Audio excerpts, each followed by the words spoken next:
오늘 하나님의 말씀은 출애굽기 6장 14절부터 27절까지의 말씀입니다. 오늘 본문에는 모세와 아론의 조상들의 족보가 나옵니다. 즉 야곱의 12아들이 있었는데 첫째 르우벤, 둘째 시므온, 셋째가 레위입니다. 넷째가 유다죠. 근데 르우벤과 시므온과 레위까지만 나오고 그 다음에 레위의 아들들 게르손, 고핫, 무라리의 이름이 나옵니다. 그 다음에 고핫의 또 아들들 아므람, 이스할, 우시엘이 나오고 그 다음에 아므람의 후손이 아론과 모세라는 것을 성경은 기록하고 있습니다.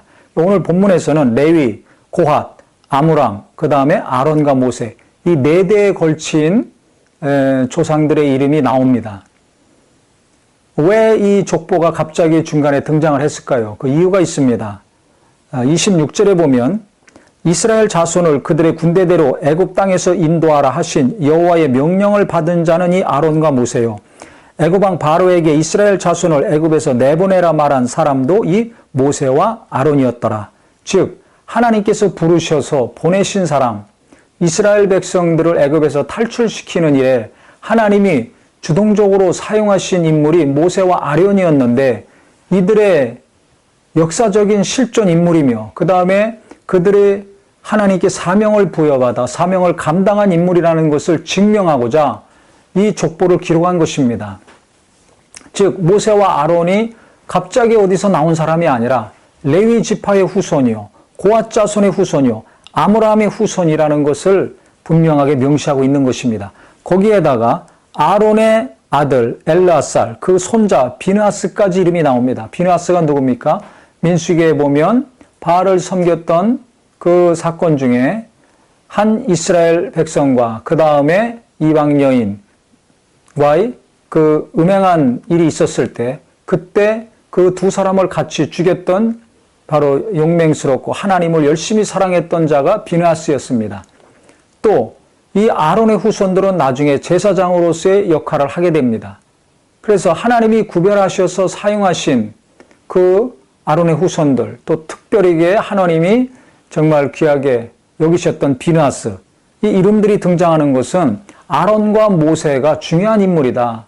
즉 애굽에서 이스라엘 백성들을 탈출시키는 일에 어떤 다른 사람들 하나님이 쓰신 것이 아니라 야곱의 자손, 레위의 후손 중에서 하나님이 선택해서 일을 맡기신 것이다. 그래서 하나님이 함께 하신 자들, 그 다음에 역사적으로 분명히 하나님의 자손들임을 족보를 통해서 분명하게 성경은 증명을 하고 있는 것입니다. 그래서 우리가 신앙생활할 때 어떤 가문을 이루어야 될 것인가? 많은 사람들이 있지만 성경에 족보가 나올 때마다 다 의미가 있습니다. 하나님이 함께 하신 자들과 그렇지 않은 자들 나누어질 때 족보가 나옵니다. 또 하나님이 관심이 있는 자들과 그렇지 않은 자들 분명하게 족보를 통해서 구분하고 있습니다. 예수 그리스도도 마찬가지입니다. 마태복음의 1장에 보면 아브라함과 다윗의 자손 예수 그리스도에 세결하면서 예수님의 그 족보가 쭉 나옵니다. 믿음의 계보, 왕의 계보를 통해서 예수가 탄생을 하셨죠. 오늘 본문을 통해서 우리가 깨달아야 될 것은 그렇다면 나의 계보는 어떻게 되어야 될 것인가? 앞으로 주님 오시는 날까지 우리 후손들이 계속 생겨날 것입니다. 그 후손들에게 나는 어떤 조상이 되어야 될 것인가? 믿음의 조상, 하나님이 함께 하신 자, 하나님이 쓰신 자, 하나님이 귀한 일을 맡기시고 큰 사명을 감당한 자로서 후손들에게 기억되고 기록되기를 예수 이름으로 축원합니다.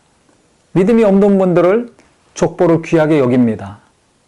그렇다면 우리는 영적인 계보, 믿음의 족보를 써내려 가야 될 것입니다. 세상에서 큰 일을 하고 입심양명한 거 귀하게 여깁니다. 그렇다면 믿음의 계보에서는 영적인 족보를 쓰는 자의 입장에서는 하나님이 함께 하시고 하나님이 일을 맡기시고 하나님이 그를 통해서 역사하셨다는 것이 가장 큰 영광일 것입니다. 그래서 자손들에게 부끄럽지 않는 조상이 되기 위해서 우리가 제대로 신앙생활을 해야 될 것이고 그 다음에 하나님이 함께 하시고 큰 일을 맡기시기 위해서 하나님께서 연단하시고 준비시키시는 자가 되셔서 지금의 고난 때문에 어려워하지 마시고 낙심하지 마시고 이 연단이 지나가면 때가 참에 하나님이 귀한 일, 좋은 일을 맡기신다는 것을 소망하셔서 오늘 말씀을 통해서 자손에게 부끄럽지 않은 신앙인이 되어야겠구나. 후손에게 귀감이 되는 참 믿음을 내가 가져야 되겠구나. 세상 일만 성공시키려고 애쓸 것이 아니라 하나님 일에 쓰임받고 하나님 일을 성공시키는 자가 되어야 되겠구나 결심하셔서 마음과 생각이 하나님께로 돌이키고 그 다음에 후손들에게 정말 귀한 것을 남겨줄 수 있는 큰 도전과 소망을 줄 수 있는 귀한 삶이 되시기를 예수 이름으로 축원합니다.